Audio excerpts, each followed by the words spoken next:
अस्सलाम वालेकुम।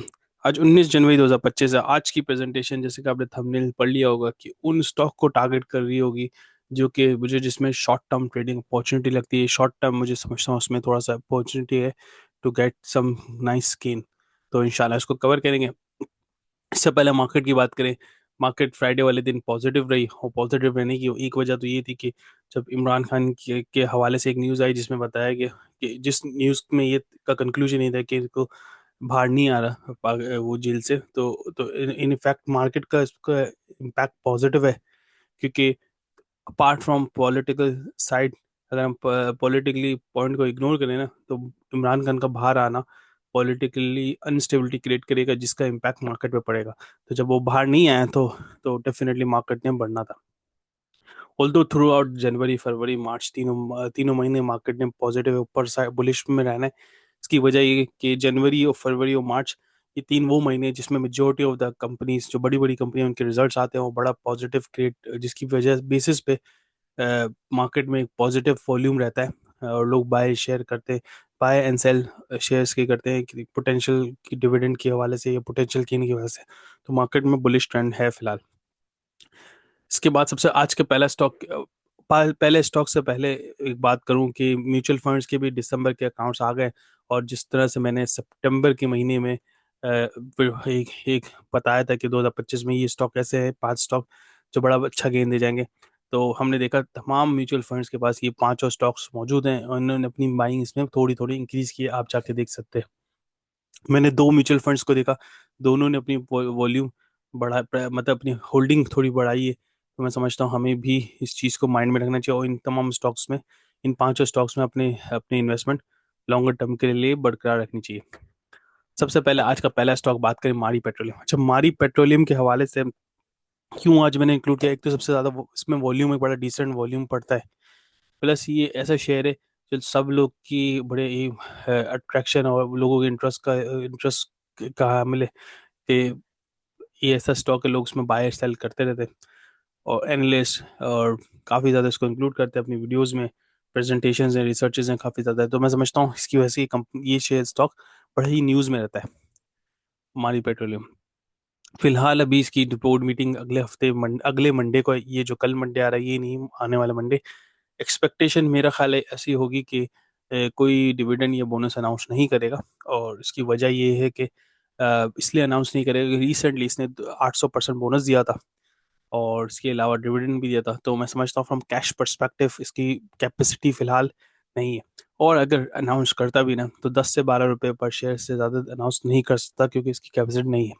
याद रखें, बोनस शेयर इशू करने की वजह से इसके share number of share holders बढ़ गए, नंबर ऑफ शेयर्स बढ़ गए। और उसकी वजह से बोनस के जब जो जो डिक्लेयर करेगा बोनस, सॉरी, जो जो कैश डिविडेंड डिक्लेयर करेगा तमाम नंबर ऑफ शेयर्स पे डिवाइड होंगे। तो इसकी बेसिस पे मुझे लगता है 12 से 13 12 रुपए से ज़्यादा शेयर पर शेयर दे नहीं सकता फिलहाल। This is obviously my expectation. हो सकता है दे भी दे, लेकिन ज़्यादा चांसेस है नहीं, या तो नो डिविडेंड देगा। अगर डिविडेंड देता है 12 13 रुपए से ज़्यादा नहीं दे सकता। एक चीज।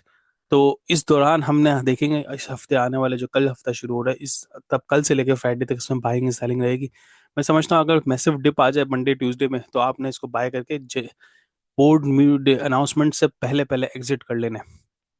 जो कि मैं समझता हूँ फ्राइडे वाले दिन है, कोशिश करना है एग्जिट कर लेना, मंडे मॉर्निंग में एग्जिट कर लेना। बोर्ड मीटिंग के अनाउंसमेंट का वेट नहीं करना, क्योंकि इसकी डिविडेंड एंटाइटलमेंट इतनी ज़्यादा अच्छी नहीं होगी।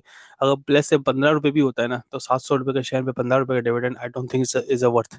और बुक क्लोजर आफ्टर होगी तो मैं नहीं समझता इसमें कोई पोटेंशियल है। तो ये लाजमी याद रखें, इसको बाय एंड सेल कर देना ये दिन इसी वीक में। टिप पे बाय करके ऊपर पे सेल करना। हो सकता है इस दौरान, मैं समझता फ्राइडे वाले दिन बड़ा प्रेशर में रहेगा शेयर। तो कोशिश करना कल अगर डिप आए बाय, कल या परसों डिप आए बाय करें और वेडनेसडे थर्सडे को एग्जिट कर जाए, या मैक्सिमम फ्राइडे को एग्जिट कर जाए। दूसरा share Honda Atlas car, H car. अच्छा, इस शेयर को मैंने क्यों इंक्लूड किया, इसकी बोर्ड मीटिंग तो बेसिकली इसका ईयर एंड मार्च है, तो बोर्ड मीटिंग अप्रैल मई में आएगी। इस शेयर में मैं समझता हूँ जब ये एक्यूमुलेशन जोन में काफ़ी रहता है ये शेयर, और मैं समझता हूँ फिलहाल ये एक्यूमुलेशन जोन में। और इसमें अगर देखा जाए 295 से लेकर 320 तक ये घूमता रहता है। मुझे लगता है हमें इसी मोमेंट का फायदा उठाना चाहिए। अगर डिप आए तो उसको बाय करके एक डेढ़ महीने रोके हैं। मैं क्वाइट कॉन्फिडेंट कि ये बोर्ड मीटिंग से पहले पहले 20 से 25 रुपए इजीली दे सकता है, जो कि 2-3 महीने का गैप है। तो मैं समझता हूँ इसमें भी आपने ट्रेडिंग से अच्छा खासा बना सकते हैं। तो keep that in mind and keep that in your watch list. और इसको मैंने वैसे इंक्लूड करने की दूसरी वजह ये भी थी कि अब मार्केट में वॉलेटिलिटी रहेगी, अप साइड पे भी जाएगी, करेक्शन भी आएगी। तो जब करेक्शन आए तो इस तरह के शेयर्स को आपको एक्यूमुलेट करना चाहिए। नेक्स्ट बेस्ट शेयर और नेक्स्ट अच्छा शेयर जो मैं समझता हूँ जिसमें ट्रेडिंग से फिलहाल अच्छा गेन आ सकता है, वो मिलेट ट्रैक्टर। अच्छा, ये वो शेयर है जो अब तक मैंने बताया उन सब में मैंने बोला कि अपने डिविडेंड से पहले एग्जिट करना है। मैं समझता हूँ इसमें डिविडेंड को आपने एंजॉय करना चाहिए। ये शेयर में 590 से मैं एंट्री में हूँ और मैंने 765 पे एग्जिट किया पार्शली, और फिर 688 पे मैंने वापस ले लिया। तो मैं समझता हूँ इसको हमने अपने पोर्टफोलियो में रखना चाहिए। और जैसे जैसे डिप आए इसको लें।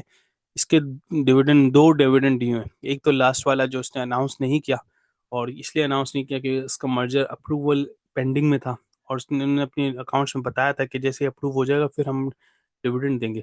बट अनफॉर्चुनेटली इसने कोई भी डिविडेंड नहीं दिया, जो कि बड़ा क्वेश्चन मार्क है मैनेजमेंट में क्यों नहीं दिया।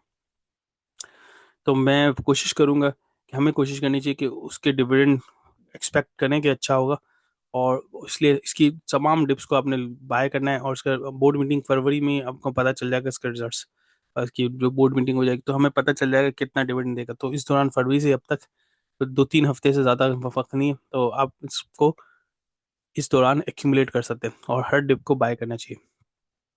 अच्छा, मीज़ान bank next is Meezaan bank. अच्छा, मीज़ान बैंक मैंने क्यों अपने रखा पोर्टफोलियो में? एक तो मीज़ान बैंक इसलिए रखा कि इसकी इसकी भी बोर्ड मीटिंग फरवरी में, प्लस इसमें एक एक मैं समझता हूँ इस प्राइस कट, मतलब मीज़ान बैंक की प्राइस में करेक्शन के चांसेस बहुत इसलिए ज़्यादा है। नेक्स्ट वीक इसकी से हमारे इंटरेस्ट रेट के हवाले से मीटिंग है, जिसमें एक्सपेक्टेड है थोड़ा थोड़ा सा कट करेगी इंटरेस्ट रेट, तो इसमें करेक्शन आ सकती है। तो वो करेक्शन पर हमें बाय करना है। एक चीज़, दूसरी चीज़ ये, मीज़ान बैंक अगर मजीद ऐसे ही अगर कम भी हो जाए, 230 पे चले जाए, 225 पे चले जाए, तो I think is good to accumulate until dividend, जो कि 3-4 हफ्ते में हमें पता चल जाए कितना डिविडेंड देगा। तो इसको भी आप शॉर्ट टर्म के लिए रख सकते हैं। अच्छा, next is Atlas Honda. Atlas Honda पे काफ़ी लोग सवाल पूछेंगे ये वॉल्यूम कम है तो क्यों कर रहा हूँ भैया। एटलस होंडा के टाइम फ्रेम है मेरा 3 मंथ, और एटलस होंडा का ईयर एंड मार्च है। तो मैं समझता हूँ अगर हम 3 महीने तक रखें तो इसमें एक अच्छा गेन आ सकता है। स्टोरिक हाई अगर पिछले कुछ महीने देखे 916 पे गया था। तो मैं समझता हूँ हम एटलस होंडा का अगर 10 साल का आप चार्ट उठा लें, तो जिस जिस पीरियड पे ये डिविडेंड अनाउंसमेंट बोर्ड मीटिंग होती है उस दौरान ये इसकी वैल्यू काफ़ी ऊपर चली जाती है। तो मैं समझता हूँ आपने भी उसी वक्त को टारगेट करना है, जो कि मिड मार्च है। और मिड मार्च पे काफी, तो अभी आपने इसके अगर लोअर डिप्स आते हैं या मजीद डिप आते हैं तो आपने इसको एक्यूमुलेट करना है, और छोटे छोटे ट्रेंचेस में स्पीसीज में बाय करना है। एंड फिर आपने टारगेट करना है कि बोर्ड मीटिंग से पहले एग्जिट कर जाए। एक चीज याद रखें, एटलस होंडा लॉन्ग टर्म के लिए बहुत अच्छा शेयर है, लेकिन डिविडेंड के पॉइंट से बुरा नहीं है, लेकिन डिविडेंड के पॉइंट से मैं समझता हूँ कैपिटल गेन ज्यादा मजा देगा as compare to dividend. Next is Pakistan oil field, POL. जब पोल के हवाले से लास्ट टाइम पोल ने अपना डिविडेंड बहुत कम दिया था, और कम देने की वजह ये थी कि इसकी प्रॉफिट कम थे, प्रॉफिट नंबर कम थे। प्रॉफिट नंबर इसलिए कम थे क्योंकि इसके रिसर्च कॉस्ट बहुत ज़्यादा थी, और एज़ कम्पेयर टू इसकी ड्रिलिंग, इसकी प्रॉफिटेबिलिटी, सॉरी, रिसर्च कॉस्ट बहुत ज़्यादा थी। जब पोल के बिजनेस के बारे में बताऊँ, ये कंपनी क्या करती है, गवर्नमेंट से साइट्स लेती है, इसको ड्रिल करती है, तेल निकलता है तो बेचती है, और उसका वो तेल निकलने वाला फेज को बोलते हैं प्रोडक्शन। ड्रिलिंग वाला फेज सिर्फ कॉस्ट इनकर्ट कर रहे होते हैं कि ड्रिल कर रहे होते हैं। लेकिन जब जो इनकी इस साल 2024 में बहुत सारी साइट ड्रिलिंग फेज में थी, प्रोडक्शन फेज में कम साइट्स थी, जिसकी वजह से इनका ड्रिलिंग कॉस्ट बहुत ज़्यादा रही, लेकिन इतना ज़्यादा प्रोडक्शन कॉस्ट से ज़्यादा पैसा नहीं आ पाया। तो इस वजह से इसका प्रॉफिटेबली इफेक्ट किया। मैं समझता हूँ 2025 में सिमिलर सिनेरियो होगा, हो सकता है लास्ट क्वार्टर 25 में बेहतर हो, लेकिन फर्स्ट 3 क्वार्टर्स में मुझे लगता है सिमिलर सिनेरियो। इसकी डिविडेंड की एक्सपेक्टेशन की वजह से इसकी प्राइस में थोड़ा सा अपसाइड नजर आ रहा है, बट आई फील लाइक इसका भी डिविडेंड ऐसा ही होगा, कुछ ज़्यादा कोई खास डिविडेंड नहीं होगा। तो इसमें आप इस दौरान अगर आज से लेकर जब तक इसकी बोर्ड मीटिंग अनाउंस नहीं होती, उस दौरान तक आप अपने ट्रेडिंग में बना सकते हैं। लो डिप्स पे बाय करें, अगर करेक्शन आ जाए तो बाय करें। अब लोगों को ये सवाल होगा भाई किस प्राइस पे बाय करें, किसको मैं डिप बोलता हूँ। आप सीधे सीधे देखें, किसी भी दिन 3 से 4% गिर जाए तो, या 2% या 2.5% गिर जाए तो भी आप इसको थोड़ा सा बाय करें, नेक्स्ट डे देके फिर थोड़ा सा बाय करें। और बोर्ड मीटिंग की अनाउंसमेंट या बोर्ड मीटिंग वाले दिन से पहले पहले आपने इसको एग्जिट कर दें, तो अच्छा खासा कैपिटल गेन आ जाएगा। कि लोगों की एक स्टॉक मार्केट में बहुत सारे ऐसे लोग हैं जो एक्सपेक्टेशन डेवलप करते हैं, उनको ज़्यादा फंडामेंटली पता नहीं होता कंपनी के बारे में, वो सिर्फ बाय एंड सेल करते हैं, कि जो बाय ऊपर जा रहा है तो बाय कर लेते हैं। तो उनकी जो इलिटरेसी है ना स्टॉक मार्केट के हवाले से, कंपनी की फंडामेंटल, तो उसका हमें बेनिफिट उठाना चाहिए। क्योंकि हम कंपनियों को डिटेल में स्टडी करते हैं, हमें पता होता है कि कंपनी में क्या होने वाला है, और एक्सपेक्ट करते हैं कि डिविडेंड देगी या नहीं देगी। तो जब हमें एक्सपेक्टेशन है कि कम देगी, तो हमें डेफिनेटली से अनाउंसमेंट से पहले ही उसका फ़ायदा उठाना चाहिए, क्योंकि अनाउंसमेंट के से पहले एक दिन पहले बड़ी वॉलेटिलिटी रहती है, तो उसमें हमें हाई साइड पे सेल करके निकल जाना होगा। नेक्स्ट इज एफएफसी, फौजी फर्टिलाइजर कंपनी। अच्छा, इसके बारे में अगर मैं थोड़ा सा आपको रिकॉल कराऊँ, इसका रिसेंटली मर्जर हुआ था। तो और फिर इसके बाद मुझे लगता है इसकी डिविडेंड कैपेसिटी थोड़ी सी इम्पैक्ट करेगी, इसकी वजह से लाजमी इम्पैक्ट करेगी। इसके अलावा इसकी इस कंपनी ने डिविडेंड देना ही देना है हर क्वार्टर पे, क्योंकि इसकी इनकम से फौजी ग्रुप चलता है, जो कि काफ़ी वेलफेयर काम भी करता है। तो मुझे लगता है कि इस बार भी देगा, लेकिन इतना ज़्यादा नहीं देगा जितना इसकी वैल्यू है और जितनी एक्सपेक्टेशन है। तो विद दैट सेट, मैं समझता हूँ इसको भी आपने ट्रेडिंग करके कमाना है। लोअर पे बाय करना है, हायर पे सेल करके निकल जाना है before board meeting. Clearly mind में रखें, बिफोर बोर्ड मीटिंग अपना एग्जिट कर जाना है।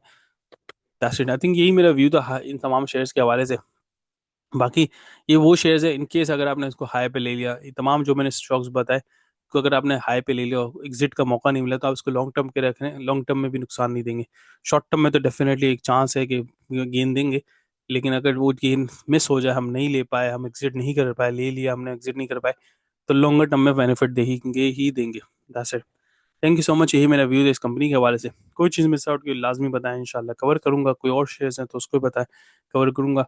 डिविडेंड का सीजन है, मतलब जनवरी टू मार्च, तो हम देखेंगे काफ़ी ज़्यादा पॉजिटिव रहेगी मार्केट। तो इस दौरान आपने सिर्फ और सिर्फ अच्छे शेयर स्टॉक में ही फोकस करना है, बेकार और फंडामेंटली स्ट्रॉन्ग शेयर्स को फोकस करना है, फंडामेंटली वीक शेयर्स को हटा अपनी लिस्ट में रखना ही है। That's it. जज़ाकल्लाह। अस्सलाम वालेकुम।